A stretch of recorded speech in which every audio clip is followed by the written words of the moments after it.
Hey, my friend, and welcome to Aligned to Rise, the podcast for ambitious women who are ready to rise above their symptoms, release old limitations, and fully rise into their true power and potential.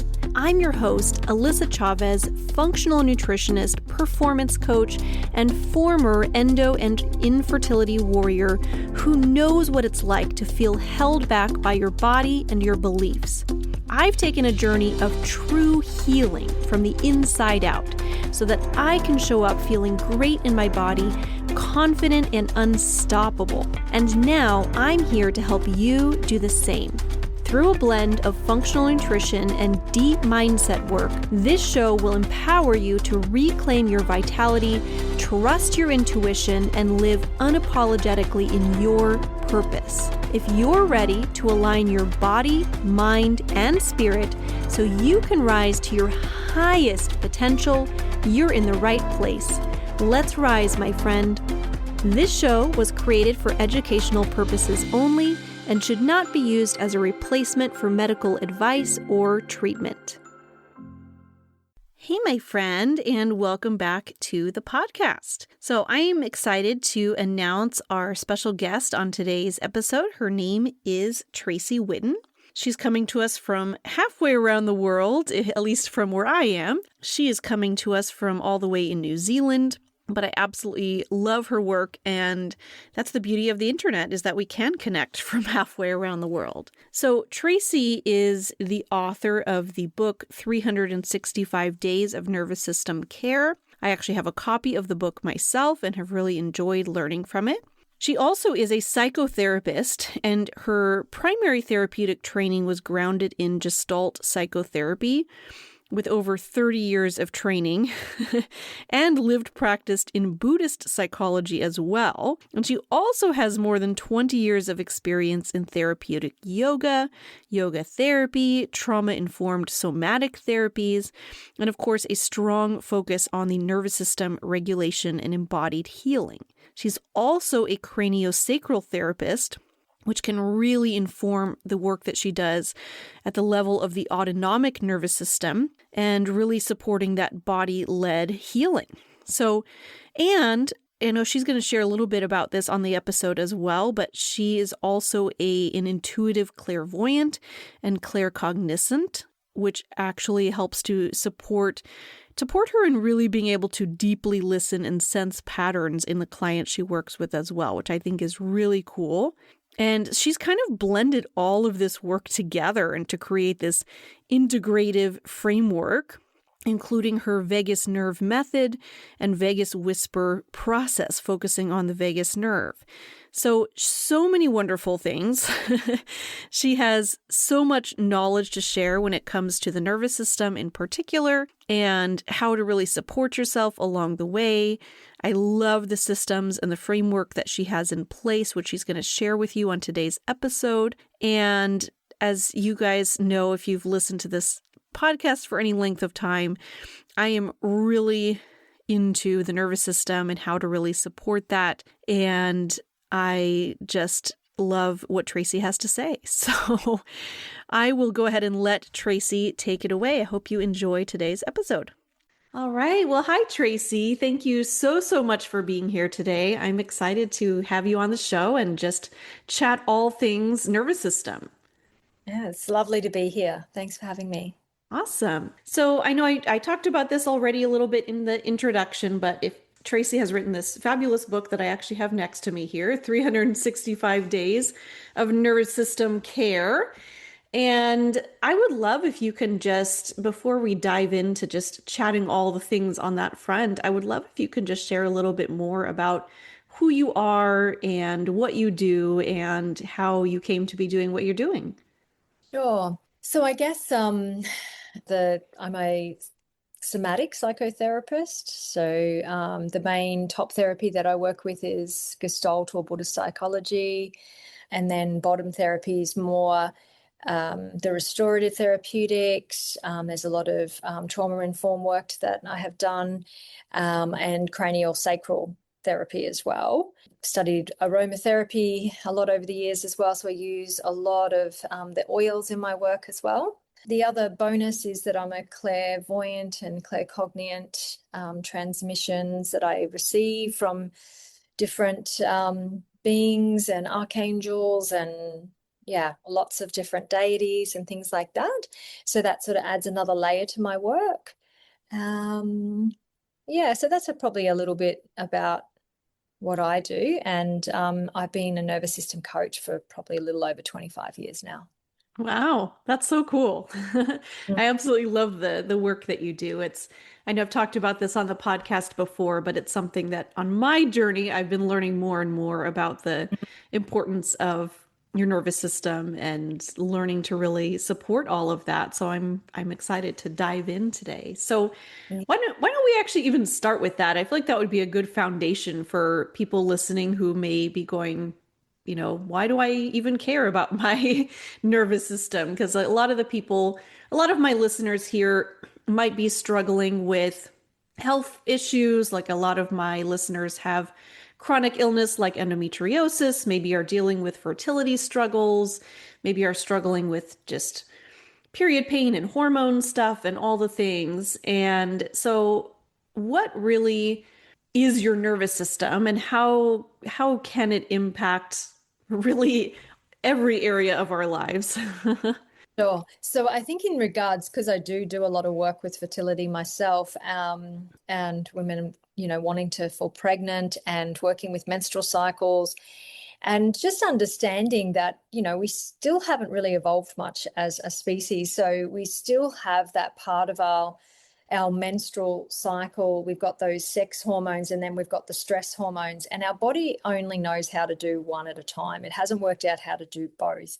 So often when we're in our fight or flight or a dysregulated state, as we would call it from a nervous system point of view, then that is going to take us away from our lovely sex hormones. And so that's why it can contribute to having quite a lot of menstrual ailments that we experience, because we're not getting like our optimal sex hormones. So the nervous system is really important to be regulated so that we can get optimal sex hormones. So I would say that the nervous system is this, there's a central nervous system, there's a parasympathetic nervous system, and then there's a sympathetic nervous system. We have the red zone or the green zone, you can call it. So there's the sympathetic is the activation, and the parasympathetic is the rest and digest. So when I'm working in my work, I'm like, a lot of the time we are down regulating. So if someone comes in and they're presenting that they're dysregulated, they could be dysregulated in two ways. They can be hyper vigilant, or they could be hypo vigilant, and that means that they're in a more sympathetic response or driven response, where they're having a lot of adrenaline and cortisol running through their body. And then if they are in a dorsal collapse response, then they would be experiencing fatigue, depression, apathetic, low mood, disassociation, shutdown. Yeah. So when we're online or we're regulated, then we're experiencing that ventral vagal state, which is steady, peace, social engagement is high. We'll feel alive, clarity, bright. Yeah, so that's a sort of a simple rundown of the nervous system. Awesome. Love that. Yeah, and I love how you touched on that when you were first talking there about just how the sex hormones really can be impacted by the nervous system. And it's one of those things that I think many of us aren't really aware of. Just, we tend to think more about other factors impacting the hormones, or a lot of people are just, one thing that I hear a lot of is people are saying, oh, it turns out my hormones are out of balance, and kind of just leaving it at that. And oh, that's the cause of my issues here. But, the beautiful physiology of how our bodies work and how all of these different systems interact and interconnect with each other, I think is just so fascinating. And one thing that I know has been very true for me is that, the hormones just tend to come into balance so much more easily when your nervous system is in that more regulated state that you were talking about. So yeah, thank you for kind of breaking that down for us so we can understand that. Now, I know one part of the nervous system that you talk about a lot that you is something that you really speak to is the vagus nerve, which I know Mm. is a very common thing to be discussed these days as well. I feel like I'm starting to hear more and more about it. But I was wondering if you can share a little bit about that piece of it as well. Just what is the vagus nerve? How can it impact that overall system? And why is it so important to us? Yeah, it's been around for a long time, but it's interesting how Yeah. how it's just in the limelight, isn't it? The vagus nerve, and I've been working with it because it's part of that. It's a big part of the parasympathetic nervous Yeah. system. So, the vagus nerve is the 10th cranial nerve. It's the longest cranial nerve in the body, and it's responsible for regulating emotion. That's the big one that we see. And also it's responsible for regulating digestion, heart rate, even swallowing, and Hmm. it is when our vagus nerve is not activated or we've got low vagal tone, then we find that what you'll find is people are more sympathetic driven. So they're more in a either hyper or hypo state and have been chronically in that for a long time. And so they've lost that tone. So they've lost that resilience to be able to handle stress and be able to respond to stress in a more productive way. And so the vagus nerve, when we activate that or we stimulate that, we're helping to, like promote more well-being in the body and to help emotions to process properly and then allow digestion to work better as well. Because often if we're in the stress hormones and we're always in that place, we're not, that will stop that rest and digest. And we then get this inconsistency in our digestion. So people can fluctuate between, you know, moving to the toilet quite regularly and having looser stools, to not going to the toilet at all and being constipated, even not even digesting the food, having slow emptying processes. There's huge amounts of things that go on, bloating, the list Yeah. is endless. And I'm sure a lot of people that are listening would be familiar with these Oh, things that yeah. happen. So the vagus nerve, when we work with it, we're actually helping to regulate. We use the vagus nerve to help regulate our system. So to take it more out of fight or flight. And first off, we're sort of wanting to do that to down regulate, or in the case of a dorsal collapse, up regulate. And then we want to work on resilience and like changing that neuroplasticity so that we're not constantly going back into that. So yeah, that's what the vagus nerve in a short little detailed I mean, sorry, I stuffed up that. That's nerve is in like just short and quick because there's so much involved in it really. But have been listening to the nerve for about 25 years now, Yeah. and it's so subtle, but it also is so powerful in what it is communicating. And a lot of us just miss those messages. And that's what brought me to sort of writing the book, because I saw over thousands of bodies that there was a pattern that was happening. And through that listening, we created, the tones and the pillars to help people Yeah. hear that what the nervous system really wants. Yeah. And I would love if we can dive into that a little bit more because I, as I mentioned, have a copy of your book here, and I haven't had 365 days to go through the whole thing, but of course, I have been using it in the mornings when I'm starting my day, but also just kind of was flipping through so I could get a better idea of the book as a whole. And I love how you Mm. do talk about kind of different areas of the nervous system and different ways that it can impact your body and what you were just mentioning about some of the major patterns and pillars that you see for people, especially since you've been doing this work for such a long time. So, what Mm. are some of those common patterns that you see in people that you work with, people you've had conversations with? What are some of those common patterns that you see, and how would you describe that? I think one of the most common patterns is that, particularly with women, and I mean, it happens with men too, but is that they just push, they continually push through. And so when they know to a certain level that they're tired or they're anxious or they're got different body symptoms, but they just keep pushing through. So there's this part of them that feels like if once I get that done, then I can do this. It's almost like I'll reward myself once I've done this. But they never always get to that because there's always thing after thing after thing, and we're always constantly doing. So I do see this pattern of constantly pushing and rushing. They're probably the two common patterns I see in women, and they don't interrupt their day for nurture or nourishment or space. They're always rushing to the next thing. And so then when they come in here, they're usually wired but tired. They've got brain fog. They are just so exhausted, really anxious or depressed. And when they tell me what their week looks like or their day looks like, there's no space whatsoever. And so they're the common patterns I see. So it's sympathetic driven. Or their whole life is sympathetic driven. There's no ventral vagal. So then, of course, when we get to touch their vagus nerve, the lights are out. Their digestion's poor. They've got all sorts of problems. Like that would be the next thing, is that we see poor digestion, incomplete digestion, bloating, diverticulitis, all these conditions. There's some chronic ones, some milder ones. They deal with burping, gassing, like Gilbert's. Yeah, there's lots of conditions like that. Then there's the emotional side of things. People just keep swallowing, pushing it down. They don't integrate. They don't process their emotions. They don't give space to just be with what they're feeling.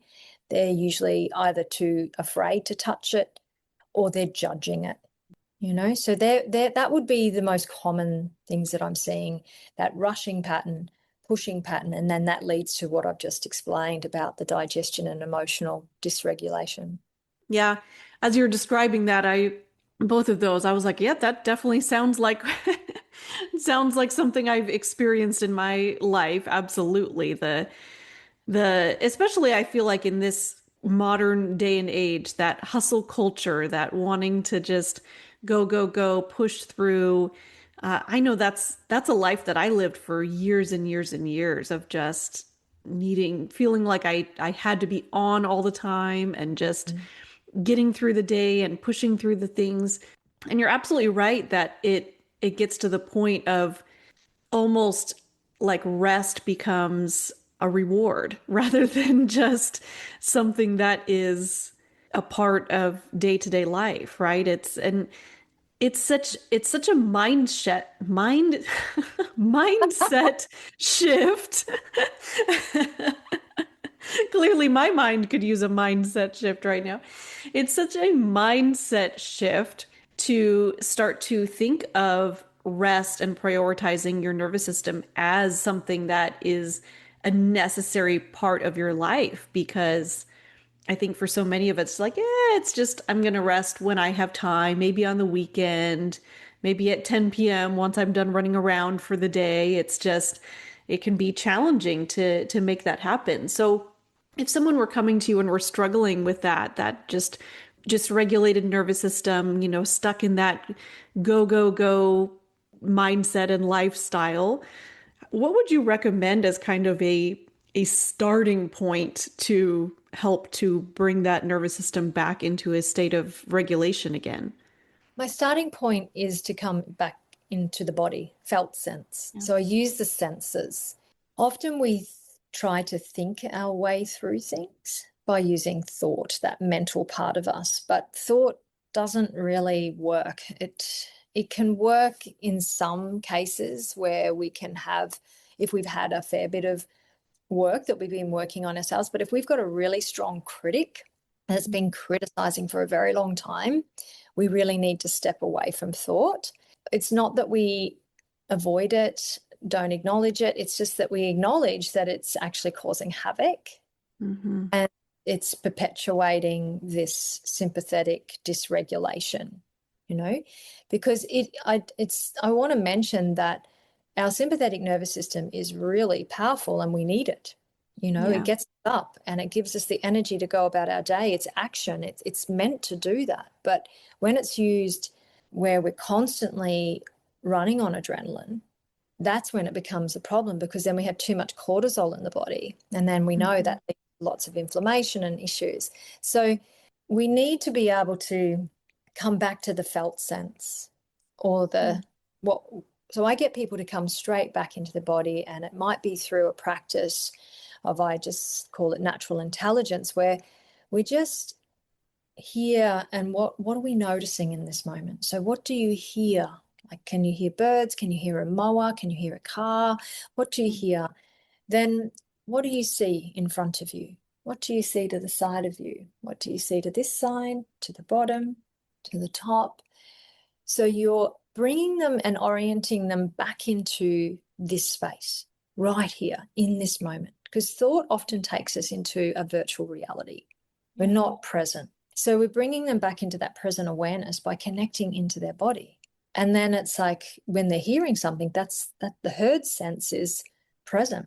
Yeah. And then it might be what they smell, what it tastes. If I get them to have a cup of tea and they're just sipping on that tea, feeling the warmth of the tea, the flavors of the tea, and then also flitting out into what they hear, what they see. And every time the mind comes in, we acknowledge that, but we just come back to that present awareness. So what we're doing there is we're developing safety or connection, which is the ventral vagal system, by coming back into that present moment again and again. That's where I start. And then I say, this is all I'm going to give you. And I just want you to do this at the beginning of the day, the middle of the day, and the end of the day. So we want to meet the beginning, the middle, and the end. So what that's doing is it's interrupting that constant stream of sympathetic overdrive. And so we start with that, because they're not used to doing that. They're just used to go human doings, just one thing. So I'm teaching them to reminding them, because there's nothing new. It's just reminding yourself of the human being that you are. We've just moved so far away from our natural intelligence, and then we just want to bring them back closer to that. So that would be my first step. Beautiful. Yeah, it's so true what you were saying at the end there. Just, I feel like that's such a common sensation or a common way of being in this current modern time that we live in, that so many people are just disconnected from really being in their own bodies. So what you're saying is so simple, but so powerful, as far as just tuning back into just being mindful of what's happening in the moment right around us, what you're seeing, what you're hearing, and just really being in your body right now can be so incredibly powerful. I remember not too long ago, this was just last year, I was on a hike, and it was with a group of people who are definitely very much in the space of wanting to learn about ourselves, connect with ourselves, all of the things. And, initially we're all walking and just kind of chit-chatting with each other and kind of doing what we would normally do. And, occasionally we'd have little moments of quiet where we're just kind of lost in thought.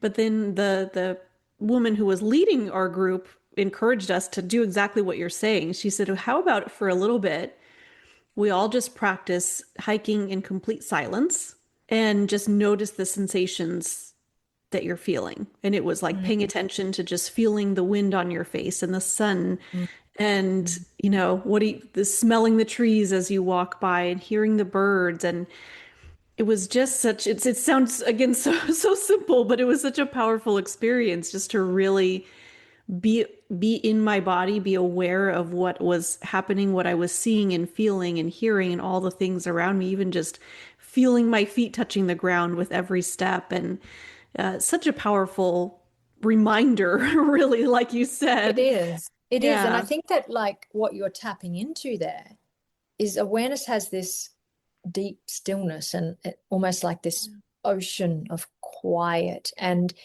within that, the stillness and the quiet, what you'll find is there's no resistance to any part of experience when you're in that. And when you can touch that natural intelligence in that moment, you can see that when we're out of that and we're in this duality experience of opposites all the time and pulls and pushes, like if we can step back into that natural intelligence, and everything is seamless, like there's no resistance.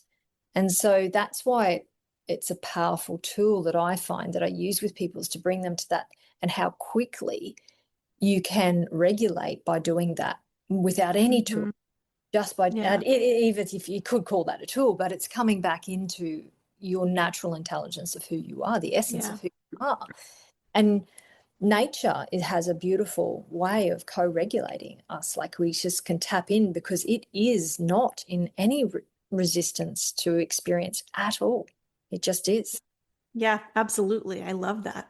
Now, I was noticing as I'm looking through your book and learning from all of your beautiful knowledge and experience, one thing that I really loved is that, so the book is structured. If you haven't had the pleasure of looking at Tracy's book yet, again, it's called 365 Days of Nervous System Regulation. I'll definitely link to that in the show notes so you guys can all check that out. But the way that it's structured is basically it's on a day by day basis. And one thing that I really loved is that each day is a super short little tidbit. And sometimes it's just sharing something about your nervous system. Sometimes it's more of a practice to try. But I really enjoyed the way that it's structured like that. It just makes it so easily manageable and doable. It didn't feel like this big overwhelming, gosh, I have to spend an hour, working on my nervous system today. But I would love if you can just share with us a little bit kind of your thought process behind that as you were putting the book together. Because I know, again, this book is coming from many, many years, decades of experience on your behalf, working with people and just everything you've learned along your own journey. So I was wondering if you can share a little bit about just what inspired you to write the book in that particular way and how that can really be of benefit for people. Sure. I wanted it to be accessible to everyone, but most importantly, what I was seeing in clinic over and over and over was this constant acute and chronic dysregulation. So because of that, I knew these people could not handle too much. I had other colleagues that had written books, and I knew there was other books out there that I'd seen, and they were incredible, but there was just far too much information for people that were really in a high state of dysregulation, and they needed simplicity.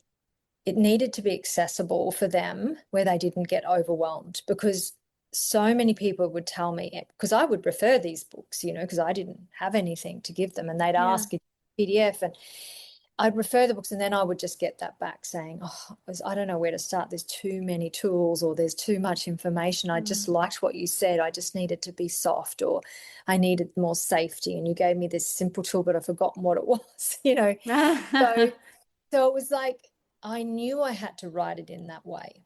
And my teacher, Pema Chodron, that is a Buddhist teacher, she had a little tiny pocket book that I think she wrote many years ago, and I've had it for years, and it has got, I think, 40 pages in it, and it's a little tiny piece of wisdom that you just read, and then you actually have, like, I don't know, it takes 2 minutes, not even that, a minute to read, and it just inspired me. I thought, this is simple, because I would read that, I would meditate, have a cup of tea, and that whole process was a meditation. So I found that we really needed to have these small little pieces like what Pema had done. Hers was just a piece of Dharma or wisdom, where I wanted to give people an invitation sometimes to invite them into an experience, or to give them some education around the nervous system well through the book, but not be too overwhelmed by all the education and too many big words as well. And then other times I wanted them to have some, affirmations or some tips. And so that's why I just each day sort of is slightly different, and we go through the pillars and then into the tones or the qualities, of repair. So what is the nervous system asking for? It's asking for these qualities and these tones to repair itself. And if we don't stop and then listen to these repair qualities, then we'll continue to get the same result of a dysregulated nervous system. So I wanted to help change neuroplasticity like everyone talks about, but I just didn't want people to feel overwhelmed by that. And that if we could do it one little step every day for 365 days, we will make a change in the nervous system. So that was where that concept come from. Yeah. I think it's such a great structure because so it's so funny how, and I know this because I was definitely guilty of this myself, because going back to what we were talking about earlier, that whole idea of just one of those major patterns that you're seeing is just that go, go, go mentality, just, constantly on and doing things, being a human doing rather than a human being. And I love the way that you described that. And then we find out that, oh, you know what? Because of the way that you're, living life and just be, the way that you're feeling all the time, well, maybe your nervous system needs a little bit of support. So then what do? We turn around and want this whole game plan of how to regulate your nervous system. And now we have this hour-long routine every day on helping to regulate the nervous system. And it just becomes this whole project you take on.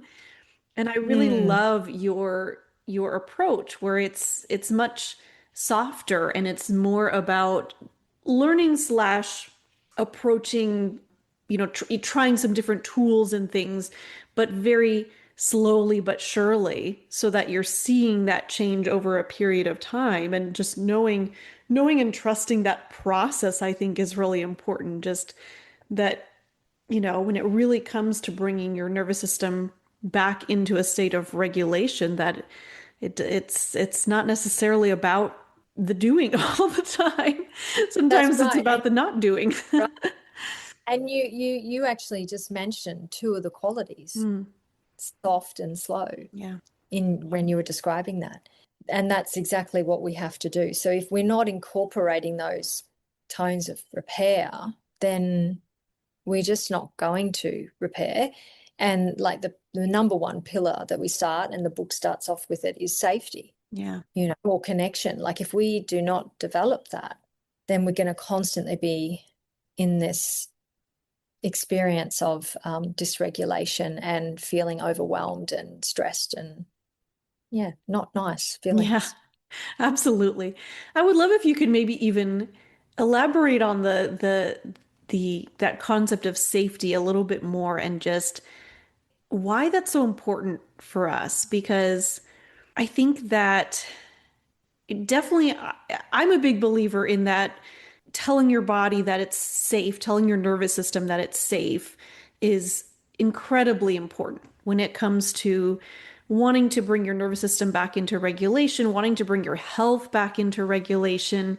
Coming back to our earlier discussion on the hormones, I mean, that's definitely one of the major things. If you want to be able to ovulate well and have regular cycles and all of these things, your body has to feel safe enough to do that, right? Your body's not going to prioritize something like reproduction if it doesn't feel safe.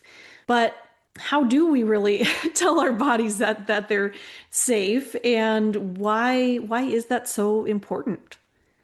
Safety or connection, you can use, they mean the same thing pretty much, is so important. And without that first laying that foundation, it's just like a house. If we don't put the cement down, we can't build the rest on top.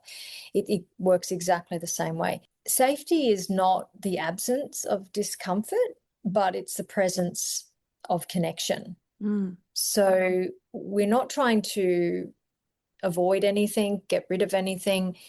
We're actually wanting to tell the body that, or communicate to the body that it is feeling okay. And we do that via connection. So safety is a sense that something is with me. Like I've got my body, my breath, a memory, a care, a gentle touch. And from that place, we can begin to build capacity or resilience to stay with what's uncomfortable rather than needing to disappear or move away from it. This can also be like the awareness is growing alongside this. So I like to explain to people that life naturally moves between pain and pleasure, or ease and challenge. The nervous system isn't trying to eliminate one side of that polarity ever. It's learning how to hold both. You know?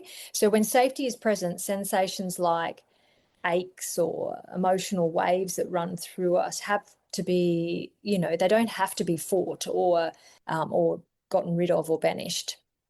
They can be met, witnessed, or often softened as a byproduct, I think, but not as a requirement. That we don't require to have to remove that, but because we can make connection and we can meet that with more awareness and connection that this is okay, just by, it might be that gentle touch, that I'm as I'm doing that and I'm stroking that, there's something happening, there's a physiological process that's going on there. But as I'm stroking, that's why massage is so lovely. It activates the parasympathetic nervous system. So we're telling the nervous system it's okay because it's engaging the parasympathetic nervous system. So it can be slow and soft as we stroke the arms, down the arms. So I might be doing that and I'm aware of my body. I'm aware of that touch. So there, as I'm doing that, I can feel that I'm starting to build that capacity to also be with the discomfort that I might feel in my shoulder or the emotion that's running through me. So safety is less about nothing uncomfortable is happening and more about I trust my capacity to be with whatever is happening right now. And then any symptoms is just a bonus. It's not really the goal, though. Yeah, absolutely. Yeah, I love the way that you described that. I don't know that I've ever heard it described quite the way that you did, but I love that.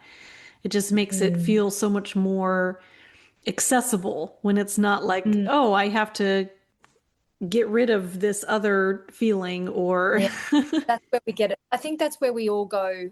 I don't like to say wrong, but it's where that mistake is that we think I have to get rid of this uncomfortable. But if we look at life, it's not about that. It all integrates.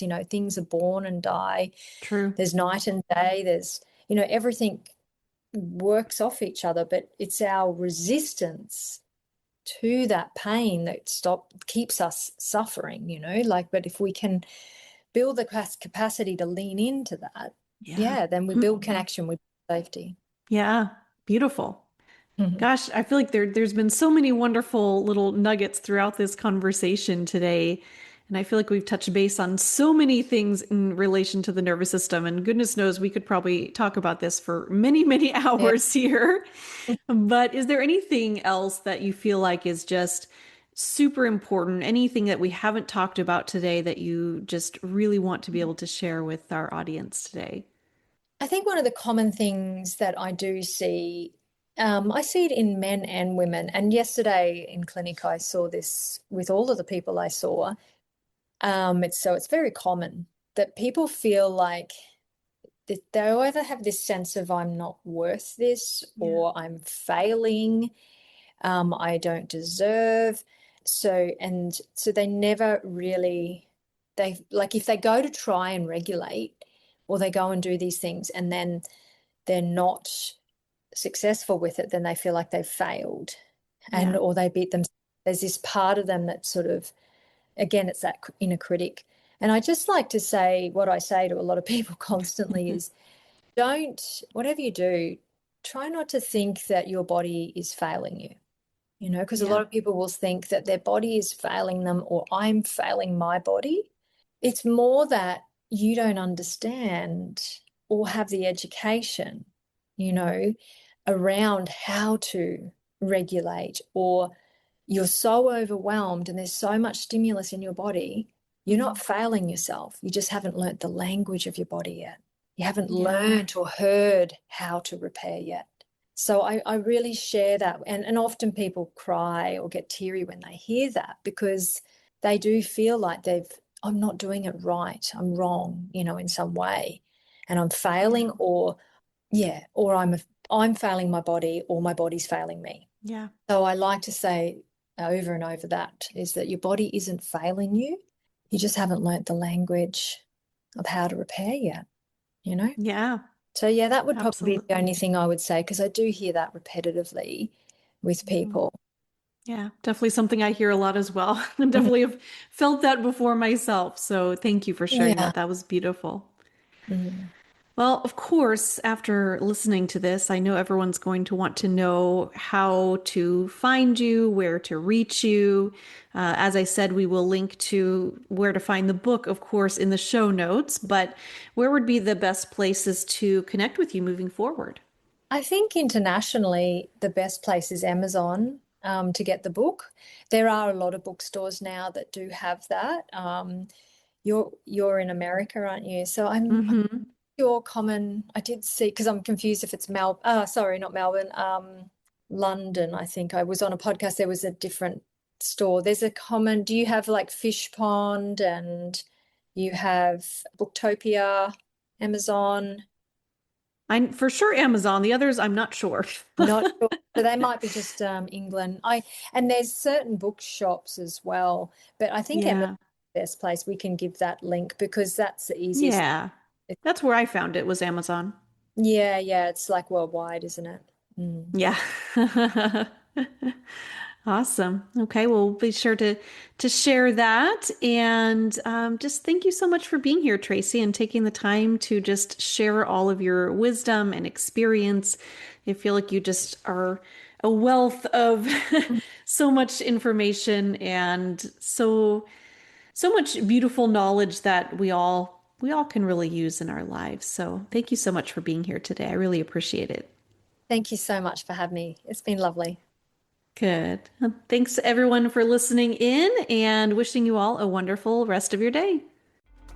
Thank you so much for tuning in to Aligned to Rise. If this episode spoke to you, take a moment to share it with a friend who needs this message too. And then don't forget to hit subscribe so you never miss an episode.